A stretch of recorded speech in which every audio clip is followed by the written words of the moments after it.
어미어미였고. 근데 자발적인, 그걸 동기부여라고 부르잖아요. 자발적인 행동. 뇌과학을 공부하면서 자발적인 행동과 비자발적인 행동의 차이가 나와요. 차이점.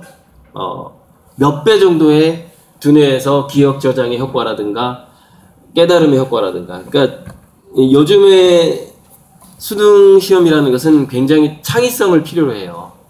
그냥 암기식으로 해결이 안 되는 문제들이 점점 많아지고 있고 앞으로 그렇게 될 거예요. 그래서 창의력이라는 거는 동기부여의 강도, 그러니까 얼마나 이 애가 그걸 정말로 하고 싶은 애야. 이제 그걸 저는 로맨스라고 표현하거든요. 사춘기 때 그 사랑하는 사람하고 같이 있고자 하는, 한 번 더 만나고자 하는 그 욕구, 그 로맨스. 그 로맨스가 이제 모든 것에 다 똑같이 적용이 되는 건데, 그 로맨스가 지식이나 지혜에도 적용이 되는 거예요. 그게 이제 공부에 대한 자기주도성이라고 말하는 건데, 두뇌 안에서 시냅스 사이에서 오가는 물질들을 연구해 보면 동기부여가 된 두뇌와 되지 않는 두뇌는 20배의 차이가 납니다. 그 효율이 20배. 최대 한 20배 정도 차이 나요. 물론 그거보다 더 초인들이 있을 수는 있는데, 근데 이게 동기부여가 되는 거하고 안 되는 것이 20배 차이 난다라는 거를 그냥 20배 차이나 이러면은 이제 실감이 안 나는 거죠. 실감이 안 돼요. 근데 그게 질적인 차이가 있다라는 것이 굉장히 중요해요. 그러니까 동기부여가 10점 만점에 5만큼 된 애하고 7만큼 된 애가 있다고 쳤을 때 그건 온도가 달라지는 거랑 똑같아요. 온도가. 그러니까 이런 거죠. 그러니까 지구상에, 그러니까 이 우주의 모든 원소 중에서 굉장히 고열에서만 탄생되는 것들이 있어요. 아주 뜨거워야만이 탄생되는 것들이 있어요. 그 중에 하나가 황금입니다. 황금. 그래서 우리가 인공 다이아몬드를 만들 수 있지만 현재 인공 황금은 만들 수가 없어요. 그래서 금의 가치가 보존되는 거거든요. 인공 황금을 만들려면 지구상에 핵융합, 굉장히 뜨거운 핵융합 장치를 만들어야 돼요. 인공 태양을 만들어야 돼요. 근데 인공 태양을 만드는 돈이 더 들죠. 금 전체를 사는 돈보다. 그러니까 인공 황금을 만들 수가 없는 거예요. 인공 다이아몬드를 만들 수 있어도. 그렇게 낮은 온도에서 만들어지는 것들이 가치가 있고 굉장히 높은 온도에서 만들어지는 것들이 따로 있어요. 근데 굉장히 높은 온도에서 만들어지는 것들이 대부분 비싼 것들이에요. 보석들이 많고. 네.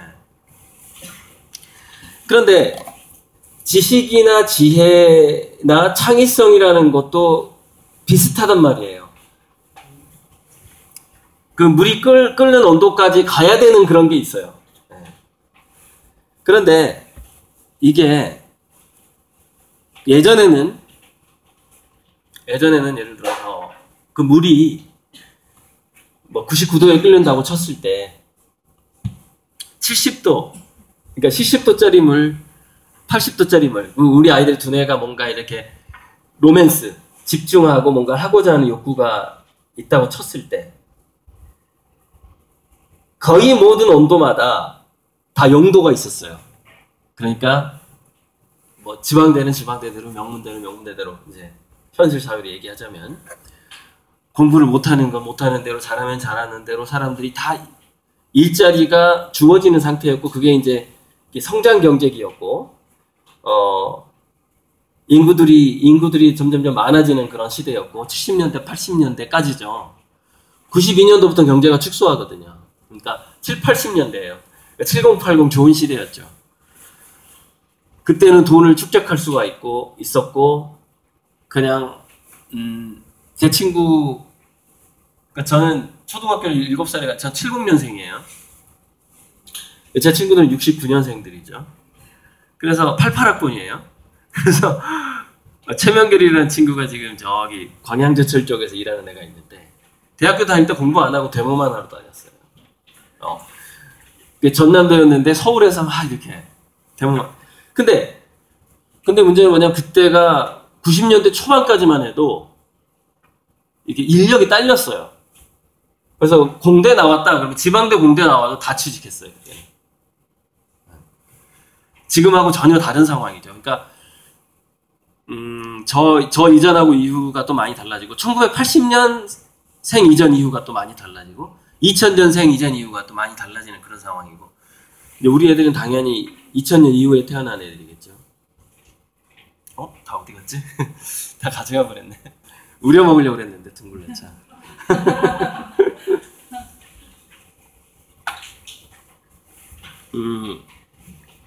그런데 어떤 사건이 벌어졌냐면 이런 사건이 벌어진 거죠.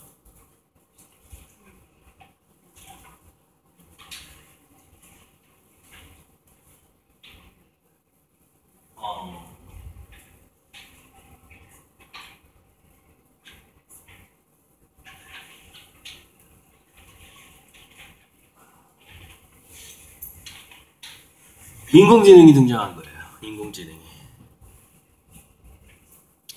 자, 인공지능은 제가 이제 인공지능에 대해서 2차례 인터뷰를 했어요. 그러니까 저는 뭐 컴퓨터공학과를 나온 것도 아니고 미술대학을 나온 사람인데 그러니까 세계적인 작가가 되기 위해서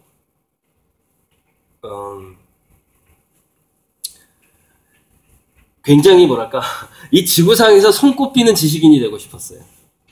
아예 그렇게 저는 20살 때 마음을 먹었어요. 지구상에서 손가락 안에 드는 지식인이 되겠다라고 마음을 먹었어요.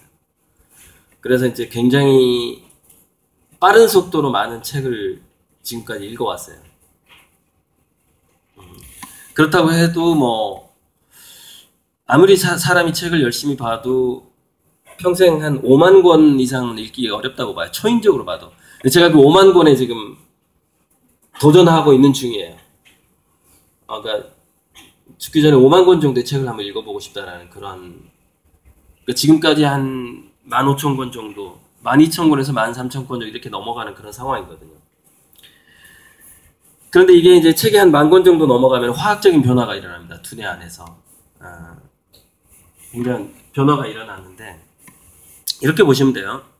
제가 그러니까 겨우 10,000권 정도 읽고 이렇게 책을 쓰고 강의를 다니고 있어요. 근데 인공지능이 물론 인공지능이 책을 읽는 거하고 인간이 읽는 거는 약간 좀 다른 측면이 있긴 하지만 어쨌건 인공지능이 책 10,000권을 읽는 시간은요 0.0001초면은 10,000권을 읽어요. 그러니까 저는 10,000권을 읽는데 20년이 걸렸거든요. 20년. 지금 제가 독서 인생 시작하기 딱 30년이 됐어요. 본격적으로 89년부터 어떤 그런 진정한 독서를 시작했거든요. 그러니까 책과의 어떤 진짜 뭐 단판을 짓겠다. 책과 싸우다 책과 죽겠다. 뭐 이런 정신으로 책을 읽기 시작한 게 이제 20살 때부터니까 30년이 됐는데 인공지능 1초에 800만 권을 읽어요. 인공지능은 책을. 그리고 이제 이렇게 이공계 쪽에서 박사들이 박사학위를 받을 때 논문을 쓰잖아요. 논문을 쓸 때 다른 사람들의 논문을 읽으면서 그 논문을 인용해가지고 이제 자기 나름대로의 새로운 관점에서 이렇게 책을 쓰듯이 뭔가 자기의 약간의 주장을 주장하기 위해서 여러 논문들을 읽어요. 그래서 보통 50편에서 100편 정도를 읽는데요. 다른 사람들의 논문을. 그래서 자기 논문을 만들고 석박사를 받는 거예요. 근데 1년에 의과대학 쪽에서 나오는 논문이 1년에 100만 개 정도 된대요. 1년에 100만 개. 100개가 아니라 100만 개. 굉장히 수많은 사람들이 의료 연구를 하고 생물학에 대해서 연구를 하고 해서 논문을 써야만이 석박사가 나오니까 새로운 연구를 하기 위해서 엄청나게 써대는 거죠. 물론 그 중에는 거의 읽을 필요가 없이 복사한 것도 많이 있겠죠. 근데 어쨌건 그 논문 100편을 읽기가 어렵다는데 박사학위를 받을 때. 근데 인공지능은 그 수백만 편의 논문을 불과 한두 시간이면 다 읽어요. 구글에 올라와 있는, 그러니까 인터넷상에서 문서가 올라오기만 하면 다 읽어요. 순식간에. 근데 여기까지는 전혀 무섭지가 않은데 얘네들이 그거를 요점 정리를 할 줄 알아요. 인공지능이. 요점 정리를 해요. 그래서 그거 아시죠? 거울아 뭐 이 세상에서 누가 제일 예쁘니 했을 때 그 나오는 거울. 뭐든지 다 알고 있는 것 같은 그런 거울이 돼버린 거예요. 인공지능이. 지금 현재.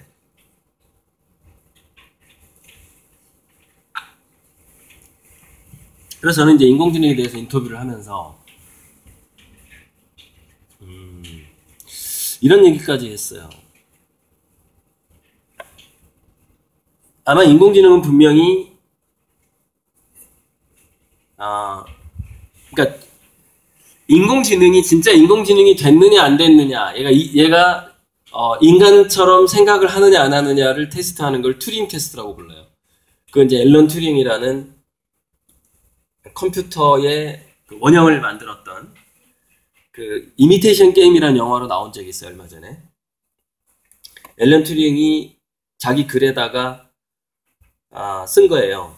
그 튜링 테스트가 뭐냐면은 커튼을 치고 컴퓨터하고, 그러니까 인공지능하고 사람하고 앉혀놓고, 가끔 TV도 나옵니다. 그 튜링 테스트가. 앉혀놓고 내가 대화를 나눠요. 그러니까 예를 들어서 진짜 여자하고 가짜, 그러니까 남자를 앉혀놓고 이 남자한테 여자인 척 하라고 그래요. 이렇게 문자 메시지를 주고받으면서.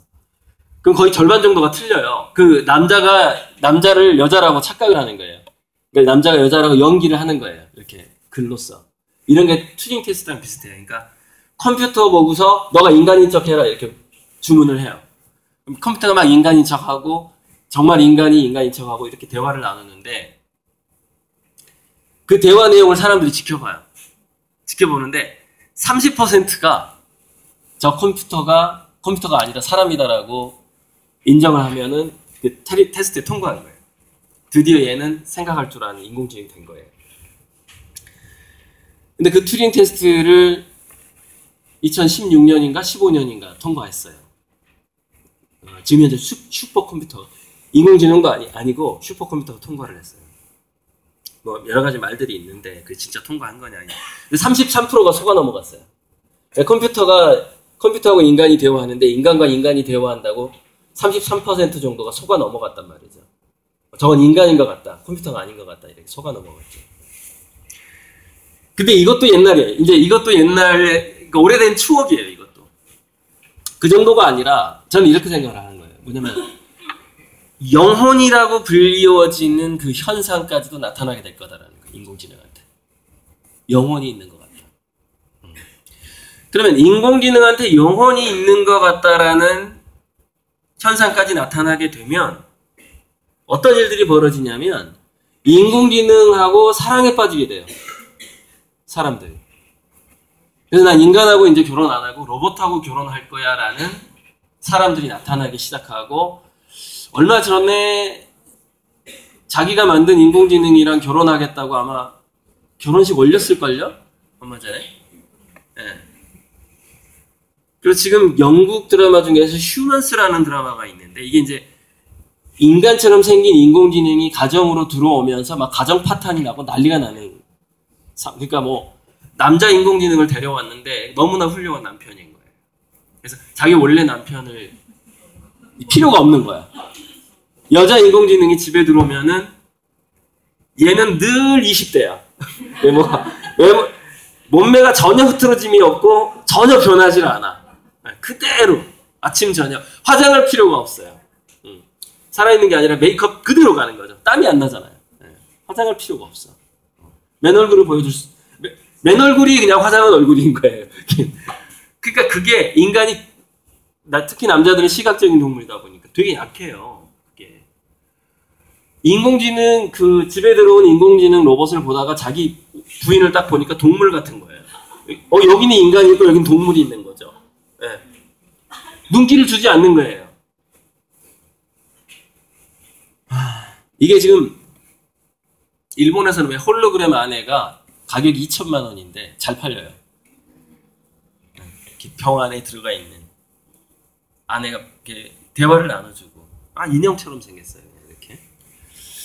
근데 이런 것들이 뭐냐면은 드디어 무슨 얘기냐? 인공지능에게 영혼적인 현상이 나타나는 거예요. 그러니까 정말 인공지능이 영혼이 있느냐 없느냐가 문제가 아니고 튜링 테스트도 얘가 진짜 인간이냐 아니냐가 문제가 아니에요. 뭐냐? 인간이 인간으로 인정하느냐 안 하느냐의 문제인 거예요. 인간이 만물의 척도니까. 그런데 우리 인간이 이제 인공지능하고 내가 교감할 수 있어. 내가 사랑할 수 있어 라고 생각하면은 인공지능한테 영혼이 있는 거예요. 그냥. 그런 일들이 퍼지는 거예요. 지구상에. 지금 이미 퍼지고 있는 거예요. 그러니까 지금 상당히 문제가 복잡한데 문제가 복잡해졌는데 자, 두 가지가 위협을 당하게 된 겁니다. 두 가지가 지식과 지성, 이성이 점령당한 거예요. 인공지능한테. 교육하고도 관련돼요. 두 번째, 인간적인 매력, 영혼, 사랑까지 인공지능한테 넘어가는 지금 그 관문에 들어섰어요. 그런 현상들이 나타나고 있어요. 지금 현재. 자, 이게 뭐랑 관계가 되는 것 같으세요? 이게 뭐냐면 현재 공교육에서 자주 나오는 얘기가 창의인성이란 말이 있어요. 창의인성. 지성이 창의성으로 바뀌었죠. 트렌드가, 유행이. 지성이 창의성으로 바뀌었고, 그 다음에, 인성은 워낙에 좀 포괄적인 얘기라서, 이렇게, 대인관계 지능. 그러니까, 줄서기, 눈치 잘 보고 사람들의 마음 잘 살피고, 이게 뭉뚱그려서 인성이란 말로 바뀌었는데, 이 현재 인성이란 말에 좀 굉장히 많이 포함되어 있는 게 뭐냐면은, 매력 같은 거예요. 인기를 얻을 수 있는 능력이에요. 그러니까 다시 한번 얘기하자면 창의적인 그 재치하고 인기를 누릴 수 있는 또는 원만한 대인관계를 할 수 있는 어떤 그런 매력 같은 거 이렇게 지금 압축이 됐는데 인공지능이 이 두 가지를 동시에 치고 들어오고 있다는 얘기죠. 이 두 가지를 동시에. 그러니까 계속해서 인간이 가지고 있었던 장점들을 치고 들어오는데 얘네들은 이렇게 단세포에서부터 이렇게 진화해서 치고 들어오는 게 아니라 아예 굉장히 매력요로 딱 디자인돼가지고 공장에서 나와버리는 거예요. 완성된 상태로 나와버리는 거죠. 그리고 인공지능이 우리 아이들이 사회에 나가서 만나는 인공지능은 너무나 빠른 순식간에 빅데이터를 공부해서 뭔가 통찰력이라든가 판단력을 갖추고 이미 완성된 상태로 딱 나와버려요. 뭔가 대단한 지능이 돼가지고 내 앞에 딱 나타나게 되는 거죠. 그렇게 이제 우리 애들이 그렇게 만나게 되는 거예요. 사회에서. 인공지능을 만날 때. 그래서 제가 처음에 자기주도성, 로맨스의 온도에서부터 이 이야기를 출발했어요. 예전에는 70도짜리 물도 필요했고 99도도 뭐 나름대로 그 각 온도의 물마다 어느 정도 얘가 자기주도성이 있게 공부를 했든 누가 시켜서 했든 어떻게 했던 간에 다 쓸모가 있었다 이거예요. 사회에서.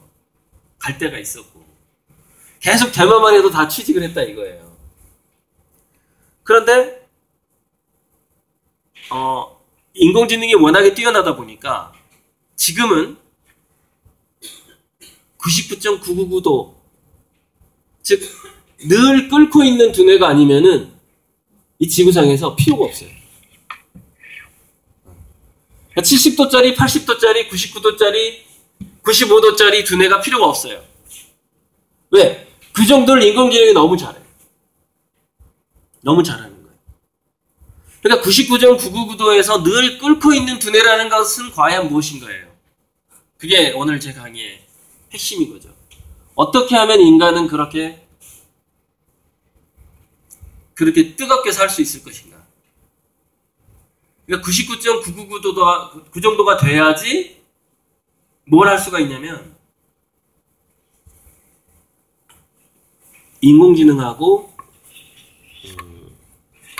인공지능을 이용하거나 인공지능이 부족한 부분을 채우거나 뭐 이렇게 그렇게 할 수 있게 되는 거예요. 그 정도 돼야지. 지적인 영역에서 그렇다는 얘기예요. 지적인 영역에서. 창의성의 영역에서 그렇다라는 거예요.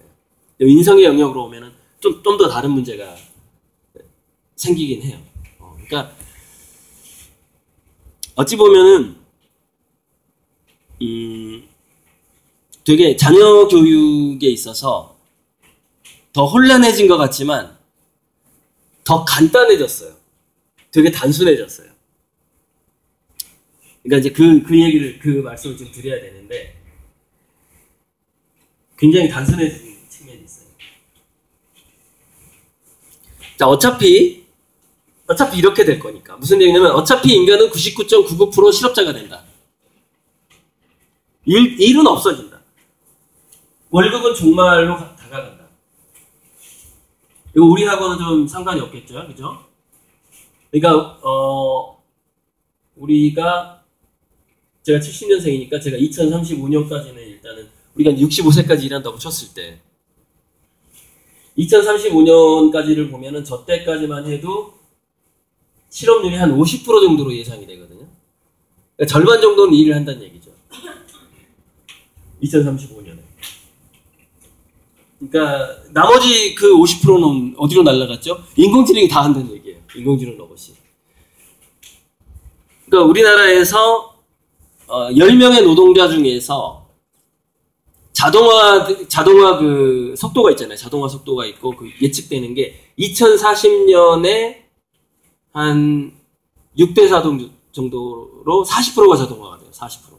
10명 중에 6명만 인간이 하고 일하고 40%가 자동화되는 해가 이제 한 2040년경. 그러니까 저 도표 저대로 생각해 보시면 돼요. 그냥. 저대로 생각해 보시면 되는데, 미래가 이렇게 가고 있기 때문에 자녀 교육이 굉장히 쉬워졌어요. 뭐가 쉬워졌느냐? 첫째, 엄마들이 뭔가를 억지로 시킬 필요가 전혀 없어졌어요. 왜? 아까 제가 맨 처음에 뭐라 그랬어요? 자기주도성이 동기부여가 된 두뇌하고 되지 않는 두뇌는 효율이 17배에서 20배 정도가 차이가 난다. 근데 그것은 효율의 차이가 아니라 질적인 차이가 연결되어 있다. 이게 그 어떤 한계를 절대 못 넘어가는 거죠. 동기부여의 그 온도가 그 어떤 온도 이상 올라가지 못하면 뭔가 사회에서 쓰일 만한 수준으로 절대 못 올라가는 거예요. 절대. 근데 지금은 뭐 영어 1등급 절대평가가 됐는데 10% 정도가 영어 1등급을 받았는데 영어 1등급을 받았다고 해서 걔가 그 영어를 써먹을 수 있는 게 아니잖아요. 그죠? 지금 이렇게 구글 이어폰이라고 있어요. 구글 이어폰을 이제 대다수의 사람들이 낄 수밖에 없을 거예요. 왜 그러냐면은 이어폰을 끼고 다니면 상대방이 그 어떤 외국어로 말을 해도 나한테는 계속 그게 한국말로 들리는 거예요. 한국말로 들리고 그 다음에 구글에서 그 간판을 해석해주는 앱을 깔면은 해외 나가서 간판을 휴대폰으로 비추면 증강현실이라고 그러죠. 그 간판이 한국말로 다 보여요. 무슨 관공서, 시청, 화장실 막 다 보여요. 어떤 가게인지 다. 언어의 장벽이 이미 사라졌어요. 예전에는 통역사가 있을 때는 중간에 시간이 걸렸잖아요. 내가 한국말로 하면은 한두 문장 들은 다음에 통역사가 통역해주고 그 다음에 옮기고 또 얘가 외국어 하면 또 통역사가 통역해주고 이게 이 시대가 아니에요. 실시간이에요. 몇 초밖에 안 걸려요. 그러니까 내가 한국말로 하고 상대방이 스페인어로 하면 스페인어로 하는 도중에 한 3, 4초 후에 또는 4, 5초 후에 문법이 다르기 때문에 인공지능이 그거를 약간 딜레이가 생겨요. 왜냐면은 그 주어 동사의 그 순서가 다르기 때문에. 근데 그게 한 3, 4초, 4, 5초 후면은 상대방이 말한 게 그 문장이 한 문장이 끝나자마자 나한테 얘기를 해줘요. 끝나기 전에 얘기해 주기도 하고. 근데 인공지능이 워낙에 머리가 좋아서요. 이렇게 보면 돼요. 전 세계 70억 인구가 있다. 그럼 70억 인구의 말투를 다 학습을 해요. 속마음을 그 사람이 지금까지 대화 나눴던 모든 카톡하고 통화했던 내용이랑 이런 걸 다 기억하거든요. 그래서 무슨 얘기냐? 아! 하면 척 알아들어요. 하면 내가 무슨 말을 할지 얘가 이미 알고 있어요. 그래서 그거는 되게 실시간으로 시간이 줄어들게 돼 있어요. 그게 인공지능이 나의 어떤 언어의 세계를 공부하기 때문에 인공지능이. 그러다가 어떻게 되냐면은 지금 뭐까지 나왔냐면은 생각을 읽어주는 모자가 나왔어요. 그 모자를 딱 쓰면은 내가 무슨 생각을 하는지가 상대방한테 나는 생각만 말을 안 했어요. 생각만 했는데 상대방 귀에 생각이 들려요. 그래서 내가 무슨 문장을 생각하고 있다라는 것을 읽는 걸 성공했다라고 그 회사가 발표를 했어요. 인간은 생각을 언어로 하잖아요. 그죠? 그럼 내가 어떤 생각을 할 때마다 뇌파가 달라진단 말이에요. 뇌의 그 이미지가 달라진단 말이죠. 인공지능은 그 이미지를 읽는 거예요. 그래서 지금은 그 이미지를 읽는 게 굉장히 잘 읽어요. 오해 없이. 그게 이제 그걸 텔레파시 시대라고 하거든요. 그러니까 이건 언어의 장벽을 떠나서 생각이 생각으로 전달되는 시대예요, 이미. 그 시대가 열리고 있어요. 열리고 있는데, 어쨌건, 그래서, 자, 다시 돌아가자면, 그러다 보니까, 우리가 이제, 자녀의 창의 인성 교육에서, 첫 번째로 중요해진 게 뭐냐면은,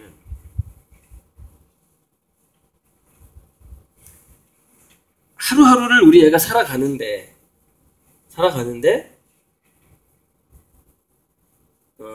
이걸 보셔야 돼요.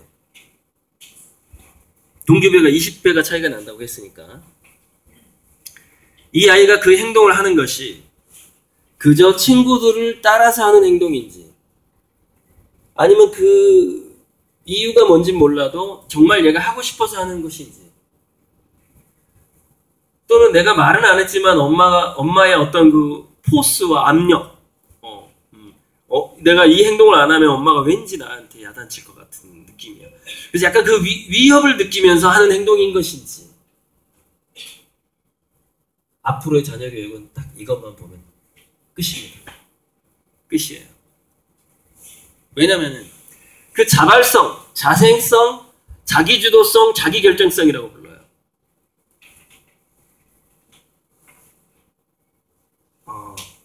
그것을 높이는 것이 앞으로 교육에 있어서의 그게 온도를 높이는 거거든요. 온도를. 바람이 직접 와가지고요. 이게 옮겨야 되겠어요.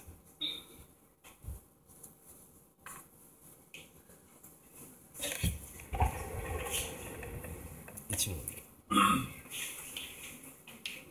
뜨거운 바람이 훅 들어와요. 훅.